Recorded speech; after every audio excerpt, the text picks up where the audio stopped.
రాష్ట్రంలో కాంగ్రెస్ ప్రభుత్వం శాశ్వతం కాదని అధికారులు రెచ్చిపోవద్దని మాజీ మంత్రి బారస ఎమ్మెల్యే హరీష్ రావు అన్నారు. తెలంగాణ భవన్లో నిర్వహించిన మీడియా సమావేశంలో ఆయన మాట్లాడారు. ఏపీలో గత ప్రభుత్వంలో అధికారులు రెచ్చిపోయారు. ప్రస్తుతం సస్పెండ్ అవుతున్నారు. అధికారంలో ఉన్నామని రెచ్చిపోతే అక్కడ అధికారులకు పట్టిన గతే మీకు పడుతుంది. మాపై దాడులు చేసిన వారిపై ఇప్పటికీ ఎఫ్ఐఆర్లు నమోదు చేయలేదు అని వ్యాఖ్యానించారు.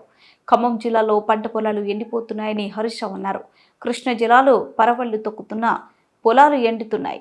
సెప్టెంబర్ 1న పాలేరు జలాశయానికి 100 మీటర్ల దిగువన అవుతున్నా పూడ్చలేదు. సాగర్ నిండుకుండలా ఉన్న ఆయకట్టు రైతులకు నీరందడం లేదు.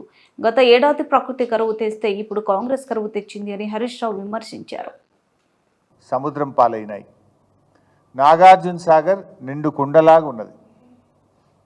ఇన్ని నీళ్లున్న ఖమ్మం జిల్లాలో పంటలు ఎండిపోతున్నాయంటే దీనికి కారణం ఎవరు?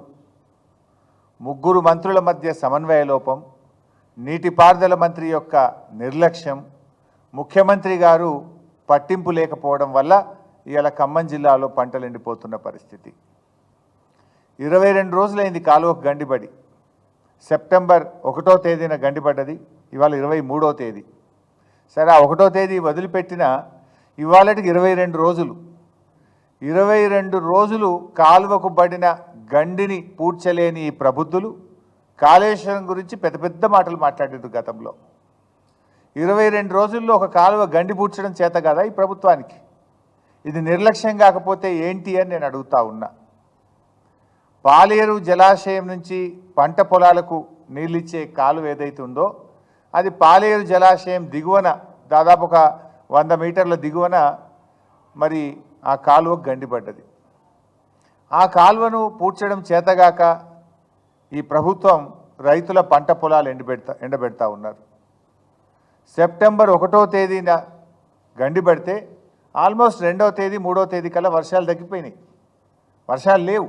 గత 22 రోజులుగా ఏదో వర్షాలు పడ్డాయి, పని సాగలేదు అనే పరిస్థితి కూడా లేదు.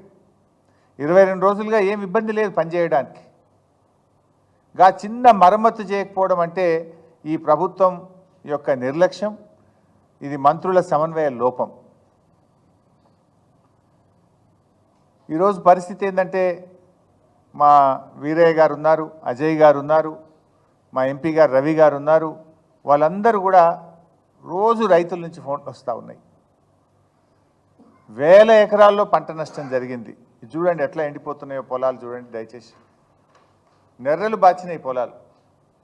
ఒకవైపు కృష్ణానదిలో పరవళ్ళు దొక్కుతూ ఉంటే, సాగర్ నిండు కుండలాగా ఉంటే, ఇవాళ సాగర్ ఆయకట్టు రైతుల పొలాలు నెర్రలు బాచి ఎండిపోతూ ఉంటే రైతులు కళ్ళల్లో నీళ్లు పెట్టుకొని ఏడుస్తున్నటువంటి పరిస్థితి. ఇది కేవలం ప్రభుత్వం యొక్క వైఫల్యం, ప్రభుత్వం యొక్క చేతగానితనం, ప్రభుత్వం యొక్క నిర్లక్ష్యం వల్ల ఈరోజు ఈ లక్షల ఎకరాల్లో పంట ఎండిపోయినటువంటి పరిస్థితి.